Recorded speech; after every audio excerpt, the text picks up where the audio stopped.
Prijazen dober večer vsem skupaj v sklopu spletnega literarnega četrtka v Goriški knjižnici, kjer danes gostimo zanimivega literarnega gosta, gospoda Aljošo Bagolo. Dober dan, dober večer, gospod Bagolo, dobrodošli med nami in hvala, da ste se odzvali našemu povabilu. V sklopu pogovora bova z avtorjem predstavila njegove življenjske izkušnje in seveda njegovi knjižni uspešnici, kako izgoreti in vzeti življenje v svoje roke ter srečo prosim. Preden pa začneva pogovor, mi dovolite, da povem nekaj splošnih informacij o poteku samega dogodka. No, dogodek poteka preko platforme Zoom in na Facebook profilu Goriške knjižnice. Vsi, ki želite dogodek spremljati preko Zooma, se lahko v času aktivnosti povezave prosto in kadarkoli pridružite sledenju dogodka. Lepo prosimo, da v času pogovora izklopite mikrofone. Vaša vprašanja pa postavite ob koncu dogodka. Verjamemo, da bo za to dovolj časa. V času trajanja dogodka vprašanja lahko zapišete tudi spodaj v sporočilih. Gost bo danje odgovoril ob koncu predavanja. V primeru kakršnihkoli težav z zvokom ali slišnostjo pri pretakanju v živo, vas še obveščamo, da se dogodek snema, kar pomeni, da bo na knjižničnem Facebook profilu in na YouTube kanalu Goriške knjižnice na ogled tudi kasneje. No, če začneva, jaz bi na začetku samo povedala nekaj uvodnih besed in predstavitev o avtorju. Takole so na njegovi spletni strani zapisali. Aljoša Bagola je eden najvidnejših ustvarjalcev v slovenskem oglaševanju, priznan predavatelj, priljubljen kolumnist in avtor knjižnih uspešnic Kako izgoreti in vzeti življenje v svoje roke ter Srečo prosim. V svoji več kot 20-letni oglaševalski karieri je snoval največje tržno-komunikacijske projekte v Sloveniji in seveda tudi drugod. Za svoje delo je prejel več kot 100 nagrad in priznanj na domačih in mednarodnih oglaševalskih festivalih ter bil razglašen za slovenskega kreativnega direktorja desetletja. Sedaj se posveča predavateljstvu, svetovanju o kreativnosti, pisanju in izbranim komunikacijskim projektom.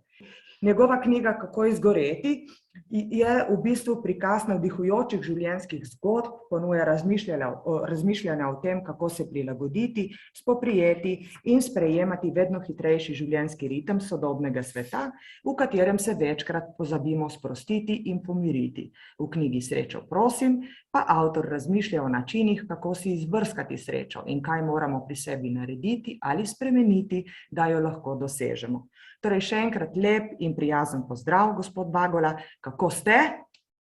Zelo dobro, hvala lepa. No, superca, predlagam, da kar začneva. Ste za? Seveda. Okej. Moje prvo vprašanje se glasi, gospod Bagola, kaj je pravzaprav izgorelost in kako se priplazi v naše življenje? Kdaj ste začutili, da pri vas nekaj ni v redu? Pravzaprav je naša prednastavljenost za to, da si v življenje natrosimo veliko utvar, da se pravzaprav zaslepimo z svojimi domnevami in predvidevanji, zelo, zelo velika. In tako sem zelo dolgo nekako odlagal to sprijaznjenje z tem, da pravzaprav moje duševno zdravje in moja duševna kondicija nista v redu. In nekako je bilo pravzaprav zanimivo, kako sem eno svoje poslovno razočaranje, ki je zelo načelo moje vrednote, samozdravil ali pa začel samozdraviti z deloholištvom.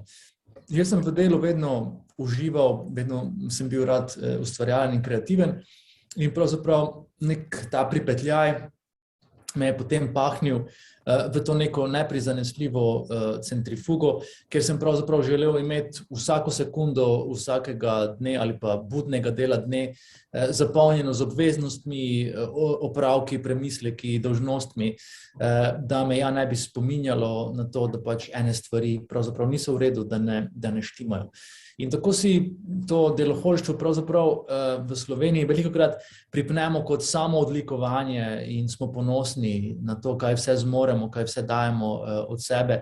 In ta žrtev je pravzaprav velikokrat tudi občudovana pri drugih, tudi širše v javnosti. In zato je pravzaprav moje počutje nekako že brzelo po strmi, slabo zakoličeni progi. Jaz sem si pa še vedno prigovarjal, zdaj spet eno slovensko značilnost izpostavljam, in to je ta skorajda folklorni napev: življenje je pač težko, sprijazni se, tako je. In tako je pravzaprav kombinacija večjih faktorjev, k čemur seveda lahko pridružim tudi, ne vem, to, da sva z ženo dobila otroka, kar je zagotovo bilo, ne vem, obdobje sreče, radosti in neverjetne ljubezni. Po drugi strani pa seveda pride z ogromno obveznostmi in ker sem nekdo, ki želi seveda v vsem blesteti, sem si tudi na zasebnem področju zadal biti najboljši oče, najboljši mož, najboljši v vsem po dolgem in počez. In seveda je duševno zdravje, če nanj pogledamo zelo preprosto, zelo povezano z zalogami naše energije, naše življenjske energije. In ko te začnejo kopneti, zato ker ti pač seveda želiš vzdrževati, ne vem, svoje poslovne uspehe, vrhunski nivo svoje kreativnosti, svojih izdelkov in potem še blesteti in biti prisoten v vsem, kar se ti zgodi v zasebnem življenju, so pravzaprav te zaloge energije hitro osiromašene. In tako se je pri meni začela serija 3-tedenskih migren. Vsakič, ko sem vstal, pogledal na telefon, kjer me je čakalo nešteto sporočil: Aljoša, nujno prosim, poglej to, Aljoša, rabimo te tam in tam. In pravzaprav je bilo to prvo resno sporočilo, da stvari niso okej. In sem se seveda odpravil k zdravniku, ker sva ugotovila, da pravzaprav nisem izgorel in sem zgolj izčrpan. Pri čemer pa me je seveda zdravnica vprašala, če sem kaj potrt, sem kaj depresiven, in je ta Superman v meni seveda povedal: nisem depresiven, niti slučajno. V resnici sem pa že zelo dolgo bil, ker se mi je življenje zdelo izpraznjeno smisla in to pravzaprav te nenehne obveznosti, nenehna razpoložljivost se je zelo zajedala v moje počutje. In zelo oholo ali pa arogantno sem pravzaprav zaključil, da jaz očitno ne morem izgoreti, če že po tem vsem silovitem dogajanju nisem. Tako sem si namreč interpretiral to, kako je zdravnica pravzaprav zaključila z diagnozo, da sem potem, ko sem prišel nazaj v službo, si še več dela oprtal. In to je seveda trajalo pol leta, dokler nisem popolnoma kolapsiral in je potem izgorelost res silovito stopila skozi vhodna vrata. In to je res grozljiv občutek, ki ti popolnoma spodnese tla pod nogami, ki te preplavi z tako surovo bolečino in s takimi strahovi, da res komaj shajaš, ne iz dneva v dan, ampak iz minute v minuto. In zato res izgorelosti ne smemo zamenjevati, ker je pač danes to zelo modna beseda in jo uporabljamo vse povprek za neko, ne vem, za krajšim obdobjem večjega stresa ali pa za slabšim spanjem, tu pa tam, z nekimi pač občutki bolj nezadovoljstva. To je res posledica pravzaprav daljšega depresivnega obdobja, če gledam za nazaj, ki ga nisi resno obravnaval in si pravzaprav od teh občutkov bežal, ker si pač vzgojen v pridnosti, ker si vzgojen v tej razpoložljivosti, ker si vzgojen v potrebi po pač nerazočaranju vseh ostalih. In to so zelo naporne in neizprostne stvari. No, ravno o tem je v bistvu moje naslednje vprašanje, da v bistvu kako dejansko prepoznamo, da nas napade izgorelost in da se znajdemo v nekem takem stanju, v katerem moramo reagirati. In kaj se zgodi potem, ko si enkrat te stvari nekako priznamo in moramo naprej? Kako gremo naprej? Ja, zdaj izgorelost se ne zgodi kar čez noč. Seveda obstajajo različna stanja in zdi se mi, da ljudje potrebujemo neke zdrave izzive, potrebujemo pravzaprav preizkušnje, potrebujemo tudi neko enoto tega zdravega stresa, ne, ki pravzaprav nam pomaga zrasti, ne. Ko se pa ta obdobja stresa pravzaprav preveč intenzivna, ko se nam zgodijo pravzaprav toksični odnosi, ne, kjer je veliko asimetrije, kjer mi dajemo in se nam zdi, da ne dobivamo nazaj, potem zapademo v zelo nevarno stanje žrtve, ne, kjer smo tudi zelo jezni nase, zelo agresivni pravzaprav v tem nekem vzorcu in delovanju. Potem postajamo nergaški, potem postajamo zajedljivi. In nekako ta luč, pa ne na koncu tunela, ampak ta radost življenjska nekako počasi usiha, ne. Čeprav imamo na videz, navzven vse, ne, imamo krasno družino, krasnega partnerja, izvrstno službo, zelo smo uspešni, vendar vse to nekako poganja ne več strast in radost, ampak pravzaprav te res zadnje zaloge energije, ki jih ne obnavljaš. Ne obnavljaš jih z dovolj prostega časa, z dovolj časa zase, v ospredje postavljaš druge, ne nudiš si kakovostnega počitka, spanca, in to se pravzaprav sešteje v neko nezaupanje do sveta. In ko v odnosih pravzaprav ne moremo zaupati, ko v odnosih nismo spoštovani in tudi ne sodelujemo, je to zelo, zelo obremenilno za naš sistem. In zato se izgorelost pravzaprav zelo redko zgodi zaradi preveč dela, ne. Ker pač, ko smo, ne vem, duševno učili, pravzaprav lahko veliko delamo in nam je izziv... Imamo energijo, ne? Ja, nam je izziv prenašati tudi pač nek zdrav stres, pa te neke iskanje nekih rešitev na pač svojem področju dela, ne. In zaradi dela pravzaprav izgorelost povezujemo z tem, ker pač do nje pridemo zaradi deloholištva, ne. In deloholištvo je, kot sem prej povedal, pobeg od samih sebe, je neka zelo, zelo nasilna kompenzacija, ki jo pa na žalost tudi v slovenskem prostoru glamoriziramo, ne. Zdi se nam, da če je nekdo deloholik, da je spoštovan, tudi če, ne vem, dejansko ne, umre, ne, kot pač rečejo športniki, srce smo pustili na terenu, ne. In velikokrat to pač naredimo v svoji karieri, v partnerskih odnosih, ampak na lastno škodo in ne ozirajoč se na lastno zdravje. In tu se pravzaprav začne izgorelost kazati kot neke vrste dolgotrajen pojav, ki se pravzaprav razvija zelo dolgo, ki se nalaga na naše neke ustoličene vzorce, neke predpostavke iz naše vzgoje, ki pač so, dokler jih ne prepoznamo, ozavestimo in se začnemo z njimi aktivno ukvarjati, pravzaprav nevidne, no, neprepoznavne. Kakšno se vam pa zdi še vedno recimo mnenje slovenske javnosti do recimo psihičnih bolezni, do anksioznih stanj, do depresij, tudi izgorelosti recimo? Sta v ospredju še vedno občutek nelagodja in predvsem stigma? Zagotovo. Jaz sem pred kratkim postal ambasador prve slovenske nacionalne kampanje duševnega zdravja za mlade.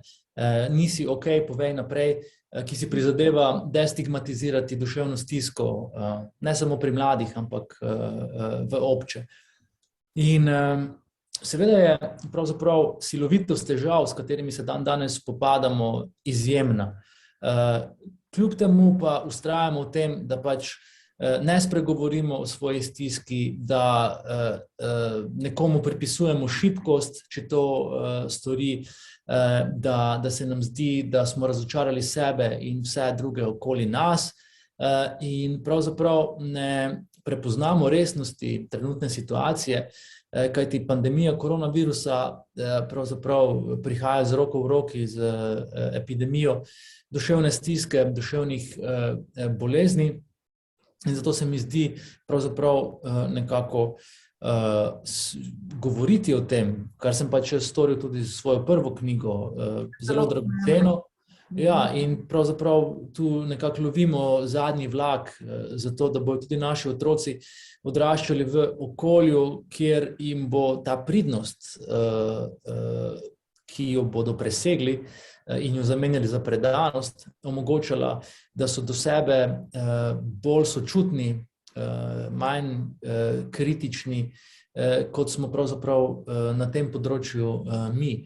In zato je duševno zdravje zagotovo valuta prihodnosti in zagotovo nekaj, česar se ne smemo sramovati in nekaj, kar nam bo pravzaprav v neki ideji sodelovanja in zaupanja, ki sem jo prej izpostavil, postavilo trdnejše temelje za neko psihološko, pa recimo temu kar arhitekturo, ne samo nas samih, ampak našega naroda v prihodnje.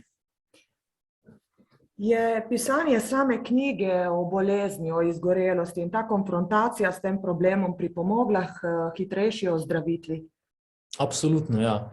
Pisanje je bilo popolnoma samoterapevtsko in zato pač se kdaj pošalim, da sem zelo egoističen avtor, ampak hkrati je pa seveda pomagalo veliko ljudem že na začetku, ko sem pisal kolumne za Marketing magazin, ki sem jih iz strokovnih po izgorelosti preusmeril na zelo osebno izpovedne. In pravzaprav je ta celotna izkušnja pisanja bila neka vrste odrešitev zelo, zelo hudih, pravzaprav peklenskih muk, ki pridejo z izgorelostjo, ki sem jih tudi nekako v obdobju psihoterapije začel razumeti drugače, razkrivati njihove vzroke precej globlje in tu je seveda tudi pisanje bilo tisto, ki je k temu zelo kakovostno pripomoglo.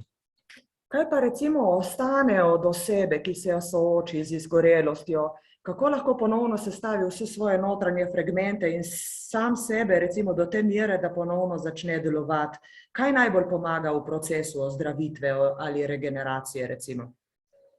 Zdaj pač nekako sodobna medicina ali pa psihiatrija predpisuje antidepresive, ki pač seveda na eni točki zagotovo marsikomu pomagajo v tej prvi silovitosti, ampak jih potem velikokrat nekako navidezno opolnomočijo z tem prekrivanjem simptomov, medtem se pa pač z svojimi vzroki za ta stanja pravzaprav ne ukvarjajo. No? In zato se jaz odločil za psihoterapijo, ker pač greš globlje, greš k vzrokom, greš k pravzaprav sržu svoje težave. In zagotovo, ja, pač je tudi psihiatrija napredovala in pač njena kombinacija z psihoterapijo in tem delom na sebi je zdaj zelo, zelo pogosta, kar je super. Jaz sem pa pravzaprav v tej resocializaciji moral najprej z sabo nekako izvesti en tak salto mortale, ne? In izgorelost je v tej prispodobi pravzaprav zelo podobna temu uničenju Feniksa, ne? Ki potem vstane iz pepela kot pravzaprav neka nova oblika, rajska ptica. In dejansko se zgodi to, ne? Da ti pravzaprav, ko zreš v svoj notranji svet, vidiš pogorišče, vidiš uničenje in se moraš potem dejansko vsak dan, ne, opeko za opeko na novo zgraditi, pospraviti vse, kar ti več ne služi, začeti moraš postavljati meje, kar zelo poseže v tvoje odnose, ker so ljudje navajeni ali velikokrat tudi razvajeni z tvojo razpoložljivostjo, z tvojo pripravljenostjo, da si rešitelj, da si tisti, ki je nenehno na voljo. In to je seveda veliko psihično breme, ne? Ker ta tvoj stari jaz zahteva tega odobravanega, priljubljenega tebe, ne? Ki pa v resnici več ne more obstajati, ker je to preveč naporno. in tudi telo se temu pravzaprav nenehno silovito upira. Zato imaš pravzaprav za izbirati možnost, ali ti bo telo odpovedalo, ali pač tvoje duševno zdravje, ali pa boš začel nekako skrbeti zase in spreminjati pravila tvojega obnašanja, tvoje pripravljenosti, da si pravzaprav nenehni reševalec. In tu se zgodi pravzaprav ta transformacija in proces psihoterapije. Jaz sem imel to srečo, da sem res takoj našel krasno psihoterapevtko Urško Batarino, s katero sem se hitro poštekal. Zato pač je bilo to res kot neke vrste blagoslov v tistem zelo, zelo, zelo hudem obdobju. No? Ampak vseeno pač predlagam, da ljudje že ko začutijo, da nekaj ni v redu, ko pač neke stvari, ne vem, ravno danes sem se pogovarjal z 2 prijateljicama, ki obsedeno čistita že ne vem kako dolgo in se kregata s partnerjem glede tega, zakaj ni vse pospravljeno do zadnje pikice. Ne? In to so že pač neki pobegi, ki so indikatorji tega, da pač nekaj stiska. Ne? In meni je terapeutka dobro rekla, ko preveč čistiš, se vprašaj, kaj moraš spucati pri sebi. Ne? In zato se je po pomoč treba odpraviti, ko res začutimo stisko in mogoče moramo odložiti te prerešetane slovenske oklepe, ki nasilijo, da tako dolgo pokončno in trdno vztrajamo. Zdaj, pokončnost in trdnost sta v redu, ampak jaz sem ugotovil pravzaprav, ker na začetku sem si učital, kako sem lahko bil tako šibek, da se mi je to zgodilo, kako sem lahko tako grdo razočaral vse okoli sebe. Sem ugotovil, da sem pravzaprav bil predolgo premočan, in šele ko sem si to priznal in si tudi zadovoljil šibkost od tu naprej, da sem ranljiv, sem začel kakovostno okrevati. No. Tako da je pa pravzaprav preventiva ful boljša od kurative in tu smo seveda zdaj priča neki ustaljenosti naših ravnanj, ker pač je tudi mene bilo sram hoditi na psihoterapijo in sem se na začetku skrival pod kapami pa sončnimi očali in ne vem kaj vse ne.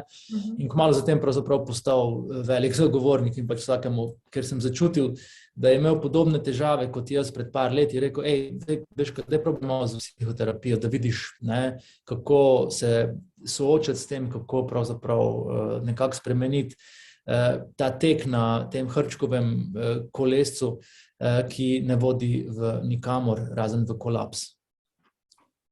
Kateri so pa po vašem mnenju najbolj škodljivi dejavniki od zunaj? Sigurno, verjetno se strinjate, da na to vplivajo tudi družbena omrežja. Nekaj prenesemo s sabo tudi z posameznimi vzorci.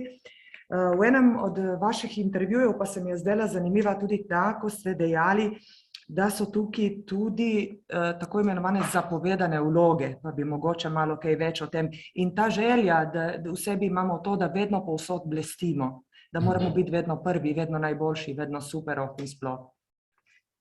Ja, sodobni svet dejansko od nas zahteva, da je naš performance, da je naša storilnost, da je naša podoba pravzaprav blesteča, da smo zmagovalni, da smo čim večkrat v soju žarometov te pravzaprav neke, kako bi rekel, glamorizacije sebe.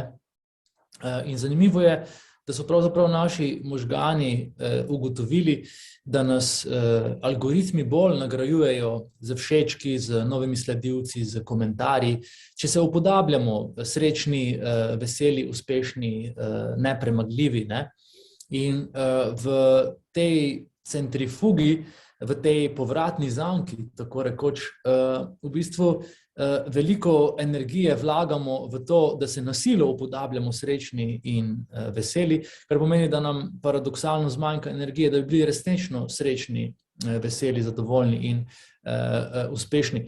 In ta pritisk še posebej čutijo mladi, ki pač imajo danes to smolo, da vzorniki, z katerimi se istovetijo, z katerimi čutijo, da imajo neko povezavo, pravzaprav zaradi te vse dostopnosti njihovega življenja na družbenih omrežjih se zdijo kot pač normalni vsakdan ljudje, ne. Meni se je Michael Jordan zdel kot nadčlovek in o njem nisem vedel kaj dosti, ne. Danes pa pač vsak izmed njih deli, ne vem, kak je, kak se vozi z avtom, kak uživa tam in tako dalje. In potem seveda si mladi, ne, te vtise nekako strnejo, tako da rečejo, o moj bog, saj on pač je tak, kot sem jaz, čisto navaden človek, zakaj pol jaz nisem uspešen? Aha, zato, ker pač sem izguba, ne, mislim, ker sem izguba, ker pač nisem dovolj dober. In tako že na to našo prednaloženo zgodovinsko pomanjkanje lastne vrednosti, ne, zdrave lastne vrednosti, še pred 200 leti je bilo 93% Slovencev tlačanov, ne, v bistvu pripravljamo teren, kjer je zelo težko navigirati brez, da ne bi bil pravzaprav redno in to resno onesposobljen ali pa nekako, da se ne bi počutil, da ti tega ne boš zmogel ali pa da moraš nenehno in to na vsakem koraku blesteti, zato da boš komaj dohajal ta tempo, ne. In pravzaprav točno to, da mladi komaj dohajajo z dokazovanjem in izpričevanjem svoje nadarjenosti, svojih talentov, svoje pridnosti, je to, kar jih tako izčrpava tako zelo zgodaj, da izgorevajo že pri grozljivo nizki starosti ali so pa pač na antidepresivih pri 12 letih, ne. In ne vem, z par gimnazijami sem se pogovarjal in dijaki pravijo, da pač hodijo na psihoterapije ali pa k psihiatru, ne. Že zato, ne zato, ker nimajo vseh petic, ampak zato, ker niso imeli vseh točk na testu, ne. In pravzaprav je ta neizprosnost do sebe nekaj, kar je danes vsiljeno na vsakem koraku, kjer je vse photoshopirano, kjer je vse filtrirano, kjer je vse priklopljeno na steroide, kjer se pogovarjamo samo v presežnikih in beseda dobro ali pa dovolj dobro je pravzaprav potonila v pozabo. Ko sem se pripravljala na najin pogovor, se mi je zdela še ena taka luštna zanimivost okrog vaše knjige Kako izgoreti ta, kako ste v bistvu začeli s pisanjem te knjige, da ste najprej potem, ko ste zboleli, začeli s kolumnami o izgorelosti v reviji Marketing magazin in v bistvu, da ste potem od same Mance Košir dobili tudi pobudo, da nekako se pripravite k pisanju knjige. To se mi je zdela ena taka res zanimiva pobuda. Ja, res. Manca je že od nekdaj moja dobra prijateljica, najprej je bila seveda moja profesorica na faksu, na komunikologiji, učila me je novinarstvo, predmet novinarstvo, ki je bil tudi del kurikuluma. In kasneje so se pa pač velikokrat, ne vem, dobila na kosilo, kramljala in tudi ko sem izgorel, sem pravzaprav njo poklical in mi je takrat bila na začetku zelo v tolažbo in v uteho v teh najbolj brutalnih prvih dneh in tednih. In potem, ko sem pač začel o tem pisati, je ona to vedno delila s svojimi sledilci in me bodrila, kdaj bo knjiga, ne. In potem pač je na eni točki tudi zaradi njenega prigovarjanja ta ideja pravzaprav dobila krila in sem začel pisati knjigo, ki je pa potem zelo hitro seveda postala tudi uspešnica in zelo nekako tudi po izpričevanju bralk in bralcev, ki jih dobivam vsak dan in to ne samo iz Slovenije, ampak ker je knjiga tudi prevedena v hrvaščino, pravzaprav iz vseh držav bivše Jugoslavije, zelo pomagala spremeniti način življenja ali nekako je bila v bodrilo tistim, ki so izgoreli, marsikomu je pa izgorelost tudi preprečila in tako je to v bistvu nekako največji kompliment za to. Res je, če lahko jaz še dodam eno malenkost tukaj zraven, lahko rečem, da je res izjemno povpraševanje po knjigi, tudi v naši knjižnici je popolnoma izposojena, niti v krajevnih knjižnicah jo ne dobimo, tako da jaz danes tukaj pred sabo imam samo kopijo naslovnice, ki si jo lahko natisnila, tako da iz knjige ne morem... To sem hrvaški izvod, evo. Tako da žal ne morem iz nje prebrati nobenega poglavja oziroma kakšno vašo misel ali pa navodilo. Imam pa še eno vprašanje o knjigi Kako izgoreti, in sicer, če bi lahko z eno besedo opisali in opredelili tole vašo prvo knjigo, kaj bi o njej dejali? Rekel bi moč. In v bistvu, ko sem šel na psihoterapijo, ko sem šel po pomoč, sem hitro ugotovil, da sem prišel po moč, po svojo moč. In pravzaprav to se skriva v besedi pomoč.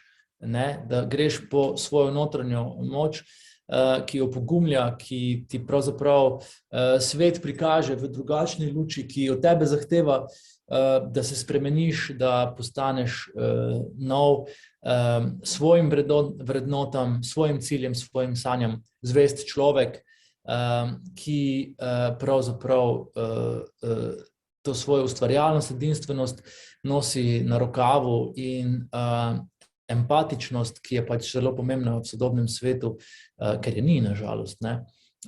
Nekako prikazuje pravzaprav v nekem vsakdanjem odnosu z svojimi najbližjimi, z ljudmi, z bralkami, bralci.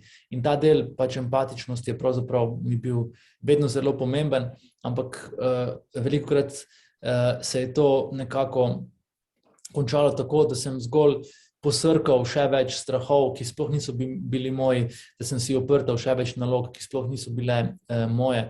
In ko pravzaprav empatičnost zdravo uporabljamo, začutimo še moč svoje intuicije, in potem se pravzaprav svet okoli nas spremeni. Odnosi, ki so bili za nas slabi, se končajo in v življenje vstopijo pač drugi ljudje, ki so v skladu z cilji, ki jih zasledujemo. To zdaj ne pomeni, ne vem, jaz sem z kolegi iz oglaševanja v zelo dobrih odnosih, bolj govorim, v knjigi pišem o zen magnetizmu, se pravi, ko pač se ti odločiš stopati po svoji poti, se v življenje pač postavijo ljudje, ki jih zanima podobno, ki ti pač na tej poti pomagajo, ne.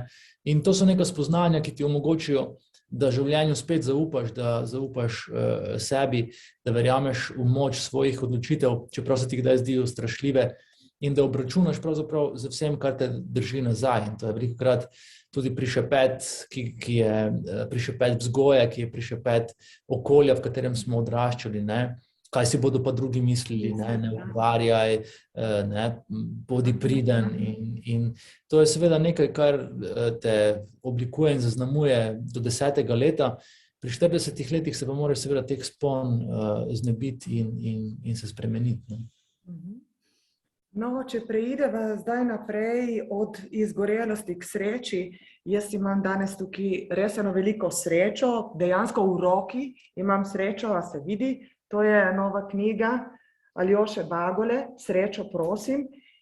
No, o tej knjigi bi pa na začetku sem povedala še nekaj uvodnih besed, pa bova potem še malček nadaljevala. Po obdobju izgorelosti torej začnete razmišljati o sreči, tako je nastala vaša nova knjiga z naslovom Srečo prosim, za katero lahko tudi rečeva, da je logično nadaljevanje same prve knjige. Knjiga vsebuje veliko življenjskih zgodb, delujejo kot navdih, lahko tudi kot vodilo pri iskanju sreče. In vsebuje pa tudi, bom rekla, zanimive zgodbe, ki jih v knjigo vpletate kot pričevanja, kot določene primere, ki nam lahko služijo za razumevanje iskanja sreče. Knjiga je tudi jezikovno zelo pestra, sestavljena iz prepletenk ali izpeljank raznih besed in tako poudari tudi njihovo večpomenskost. Kot pa sami pravite v predgovoru, to mi je bilo pa res zelo zanimivo in lepo, ta knjiga ni priročnik za srečo, ampak bolj prisrčnik, pridušnik ali zvesti pribočnik. Se pa tudi ta tu in tam bere kot priročnik za izpolnjenost, edinstvenost in osrečenje. Na vse zadnje so knjige večinoma vedno nekaj za dušo in kdaj tudi pripomoček, da prirastemo k srcu in zrastemo. Zato pravite, da so črke atomi, besede molekule, knjige pa življenje. Gospod Bagola, v knjigi ugotavljate, da dan za dnem neutrudno iščemo srečo in mnogokrat tudi pri tem zaidemo. Kaj sploh torej je sreča? Po čem ljudje hrepenimo več ali manj? Po veselju, radosti, čudenju, miru v duši in srcu, spokojnosti, dobrih odnosih, lepoti življenja, užitkih. In v sodobnem svetu pravzaprav srečo zamenjujemo z olajšanjem, ki pride s tem, da smo vse naredili, da smo odkljukali vse naloge ali to, kar nam je bilo zapovedano. Če nam to ne uspe, se pa prekomerno predajamo užitkarjenju in zato so seveda ti super dražljaji zunanjega sveta zelo priročni. Je to veliko hrane, sladkorja, slanosti, umetnih arom, teh ojačevalcev okusa, ali so ojačevalci okusa oziroma ojačevalci v drugem primeru, vsi ti dražljaji na družbenih medijih, kjer je polno vznemirljivosti, kjer je polno nenehne distrakcije. Potem smo omenili kot kompenzacijo že deloholištvo, potem so tu igre na srečo, potem je tu alkohol, potem so tu droge, potem je tu seks, potem je tu marsikaj, kar nam v bistvu lahko pričara občutek, da se za hip ne počutimo srečni, ampak da se ne počutimo nesrečni, ne. In tu je pravzaprav past te sodobne sreče, ki je umetna, ki je fabricirana in jo želimo imeti kot takojšnjo rešitev, kot takojšnjo ublažitev, ne pa kot nekaj, kar pride kot posledica zvestobe naši edinstvenosti, z naši ustvarjalnosti in na tej poti doseženih ciljev. No, zanimivo mi je pa v bistvu to, sem se spraševala, čez čas, ko sem prebirala vašo knjigo o iskanju sreče, ali lahko od iskanja sreče izgorimo? Ja, mislim, če se lotevamo tega na napačen način, absolutno. Izgorimo lahko tudi zaradi popolne neaktivnosti, ker smo pravzaprav otopeli v pasivnem življenju, v sprijaznjenosti z svojim razočaranjem, ne, malo tak šekspirijanski refleks pravzaprav. In če sledimo tej umetni sreči, kot sem recimo, ki sem jo jaz dobival z nizanjem uspehov, z nagradami, z tem, da so me vsi občudovali in odobravali, ne, so bili ti občutki pravzaprav občutki olajšanja. In šele na psihoterapiji sem pravzaprav ugotovil, da sem velikokrat prvi in najboljši moral biti zato, ker sem se samo najboljši počutil komaj dovolj dobrega za ta svet, ne. In ko ti nezavedni, manjvrednostni kompleksi pravzaprav upravljajo z tvojim življenjem, se z tem zatekanjem, z tem zaletavanjem v srečo seveda lahko izčrpaš do te točke, da tudi izgoriš. No, knjiga je razdeljena v 3 večje sklope. Se pravi, v prvem poglavju najprej govorimo o sreči nasploh in kako srečo lahko pogojujemo. V drugem sklopu govorimo o sencah in skratka o dejavnikih, ki vplivajo na to, da se sreča lahko izmika in kaj nam pri iskanju sreče lahko dela težave. V tretjem poglavju, edinstvenost, pa nekako poudarite, da je vsak posameznik zase svet in da je v bistvu sreča, ta doseganje njegove sreče v njem samem v bistvu, da jo išče, da se potrudi, da jo najde in tako naprej. Mene pa tukaj v bistvu pri tem vprašanju bolj zanima, katera je po vašem mnenju tista najbolj škodljiva senca, ki vpliva na nas v iskanju same sreče? Pravzaprav je senca tista, ki nas onemogoča, tista, ki nam sabotira naše uspehe. In tudi sam sem pravzaprav v procesu pisanja knjige se pobliže začel spoznavati z tem jungovskim konceptom in se ukvarjati z priključevanjem svoje temne strani. Ljudje smo pač tako kot življenje samo, kot vesolje, kot nam izpričuje simbol yin yang, bitja svetlobe, imam po sebi tudi kanček teme in to se pač nenehno prepleta. In svojo temno stran pravzaprav najlažje vidimo skozi projekcije. Se pravi, to, kar nam gre pri drugih najbolj na živce, je tisto, z čemer se pač nočemo sami ukvarjati, česar si sami nočemo priznati. In ko sem pravzaprav skozi ta zelo preprost lakmusov test začel odkrivati svojo senco, svojo temno stran in si jo na zdrav način dovoljevati, so se začele stvari zelo, zelo dobro premikati. In ko smo ravno pri senci, jaz bom moral skočiti po polnilec, ker sem tole luč priklopil na računalnik in se preveč hitro prazni, tako da vas bom za nekaj časa moral res pustiti v senci. Čujem. Hvala lepa, hvala za razumevanje.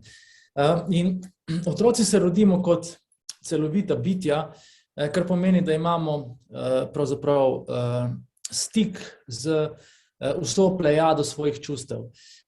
V bistvu nas je psihoevolucija opremila z številnimi čustvi, med katerimi so ena seveda prijetna in jih pripisujemo v seštevku k svoji sreči, k svojemu skupnemu izkupičku sreče, druga pa seveda neprijetna, ki se jim želimo v širokem loku izogniti. In zdaj, recimo, ko so otroci jezni, ko kaj ni pogodu, začnejo kričati in se dreti. Se pravi, zdravo izrazijo svojo jezo, in zdravo izrazijo svojo žalost, zdravo izrazijo svojo razočaranje, zato da grejo potem nazaj k igranju, k čudenju, k lepoti sveta. Odraslih pa z vzgojo pravzaprav nenehno oblikujemo, in starši se derejo.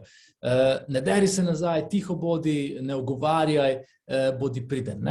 In tako pravzaprav otroci v tem nenehnem trgovanju z starši, ker pač želijo biti, ker ne želimo razočarati svojih staršev, zato da smo pohvaljeni, zato da pravzaprav že dojenčki razumejo, da so odvisni od staršev, ker morajo dobiti njihovo hrano za svoje preživetje, tako delujejo naši primitivni deli možganov. Pravzaprav vsa ta nezaželena čustva, drl sem se, to ni zaželeno, če hočem biti staršem všeč, otroci potem ta nezaželena, neprijetna čustva pravzaprav odženemo daleč v stran. In tako v bistvu mislimo, jaz sem to, kar je nezaželeno, odstranil iz svojega sistema, v resnici sem pa to samo potlačil. In vse te potlačene vsebine, to, kar nam ni bilo dovoljeno, to, kar je prepovedano, pravzaprav kot neke vrste izgnani otroci živijo v teh zakotnih delih naše duše. Jaz jih prav predstavljam kot izgnane otroke, ki so morali s culico iti. Otroška jeza, ti moraš iti, adijo. Otroško razočaranje, ti moraš iti. Otroško nerganje, ti moraš iti. In seveda so zdaj ta čustva, ki si jih ne dovolimo, v tem temnem delu ful močna, ful potentna, zrasla so v odrasla bitja in ker so nam zamerila, da pač jih nimamo več v sklopu svoje celovitosti, nam sabotirajo življenje, prežijo na naše uspehe in nam pravzaprav z tem sabotiranjem spodnašajo, karkoli želimo doseči. In ta koncept sence je na prvi pogled malo abstrakten, ampak ko se začne z njim ukvarjati, je seveda zelo preprost. Recimo jaz, ko pač prihajam iz garaške, gostilniške družine in pri nas je bila lenoba prepovedana, pri nas si moral non-stop delati. In tako sem prišel, v Ljubljano študirati in tam so pač, ljudje s sončnimi očali sedeli na kavicah in cele dneve, ali pa tako se mi je zdelo, po cele ure razpredali in pač uživali. In to me je blazno jezilo. In recimo potem sem razumel, čez čas, to je moj senčni del, In jaz si moram to zdravo dovoliti priključiti, ne? Ker če ne, me bo ta del sabotiral tako, da bo pač prišepet, delaj, ne? Tak mogočen, da se bom raztreščil, kar sem tudi z izgorelostjo, ne? In zdaj si pač na zdrav način dovolim svojo temnosenčno stran, da sem zdravolen, da rečem, to je bilo za danes dovolj in grem ali ležati na kavč, ali grem na sprehod, ali se posvetim sebi, da znam potegniti mejo, da znam postaviti mejo, oziroma znam potegniti črto in znam postaviti mejo. In tako pravzaprav te svoje senčne, prepovedane stvari pripeljemo nazaj v svoje življenje. In če to storimo zdravo in odgovorno do sebe in do drugih, je pravzaprav to zmagovita situacija, ne? In Slovenci imamo ravno to prepovedano, ne? Da poveš kaj nazaj, da se postaviš zase, da zdravo izraziš svojo jezo, ne? In zdaj, ker pač tega nimamo zdravo priključenega, se ta senčni del manifestira ravno na družbenih omrežjih, ne? Ker ljudje katapultirajo to svojo jezo in mislijo, da je to pač njihova pravica pravzaprav, ne? In je to zelo rušilno za celo družbo, ne? In to se pravzaprav dogaja z vseh strani in ta senca je pravzaprav nekaj, kar ni obravnavano, o čemer se sploh ne pogovarjamo, česar ne razumemo, in zato je močen ta njen del, ki se pojavlja skozi projekcije. Kar pomeni, da en v drugem vidimo vse slabo, da en v drugem vidimo zlohotno, da so vsi drugi preračunljivi, grabežljivi, pohodičeni, ljubosumni, zafrustrirani, ne? Z nami pa ni nič narobe, ne? In zato je zelo zgovorna ena stara indijanska anekdota, kjer sta se poglavar in njegov vnuk pogovarjala, ne? In je dedek poglavar pač povedal, da v nas obstajata dva volkova, ne? En je bel in en je črn. In da bel predstavlja vse lepo, ne? Naše kreposti, ljubezen, sočutje, empatijo, sodelovanje. Črn pa predstavlja vse slabo, kar je v nas, ne? Sovraštvo, jezo, maščevalnost in podobne stvari. In rekel je tudi, da se ta dva volkova nenehno spopadata, ne? In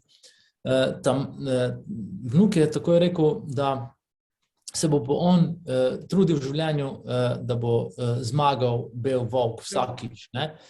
In ga je dedek pač pohvalil, rekel, ja, ampak moraš paziti še na nekaj, ne? Hraniti moraš tudi, oziroma bilo je tako, ne? Ta mal je najprej vprašal, kateri volk pa zmaga, ne?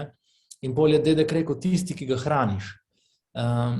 In ta mal je pol rekel, da bo hranil samo belega, ne? Ampak ga je dedek opozoril, da če hraniš samo belega, boš črnega tako izstradal, da bo v tej silni lakoti belega ubil, ne?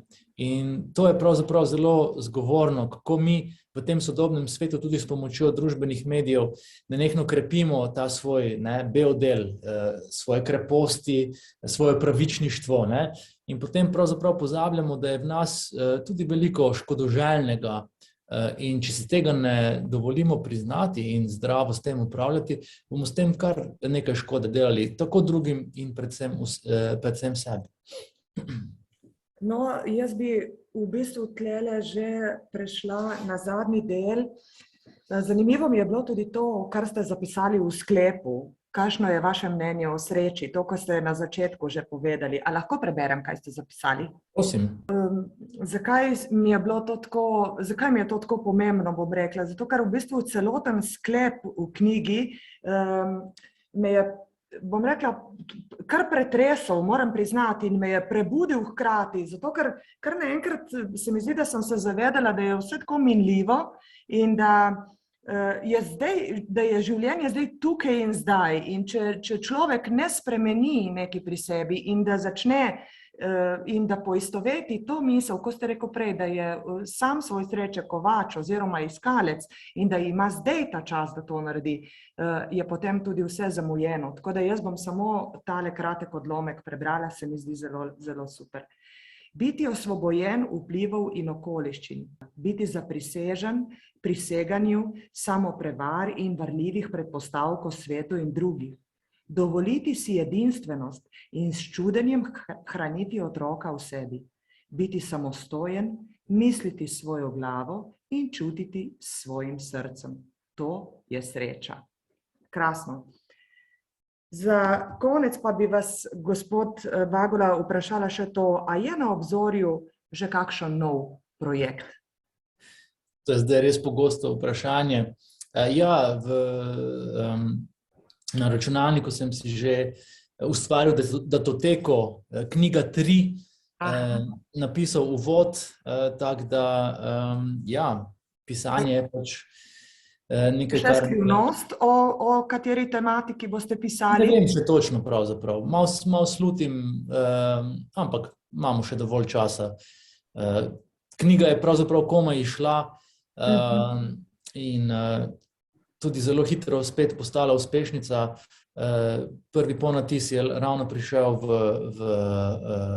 v knjigarne nazaj, ampak je naklada bila tokrat 3-krat večja od prve, tako da smo že zdaj pri 11.000 izvodih, kar je res izjemno, tako da je to tudi zagotovo tudi signal, no, da ne samo je to lahko pač neka moja pot, ampak da je tudi povpraševanje na trgu, pri čemer lahko s kakšnimi svojimi izkušnjami in z tem, kar sem v življenju doživel in predelal, pravzaprav marsikomu, ne vem, ali pomagam ali mu mogoče dam malo zamisliti in pravzaprav je to nekaj, kar je taka zanimiva dinamika sodelovanja, ne, med publiko, med avtorjem in pravzaprav smo vsi to, ne, tudi jaz berem druge, mi drugi postrežejo s kakšno svojo, recimo temu zdravo provokacijo, da se zamislim, da grem raziskati. Da razvijate naprej, ne? Ja, in ta bibavica pravzaprav je krasna stvar in predvsem so pa to, no, te motivacije, ki pridejo vsak dan z sporočili in zahvale za knjige, ki pač ljudem pomagajo ali v stiski ali malo odprejo oči, kot sem že povedal, je tista, ki je dragocena in za kar sem res zelo, zelo hvaležen.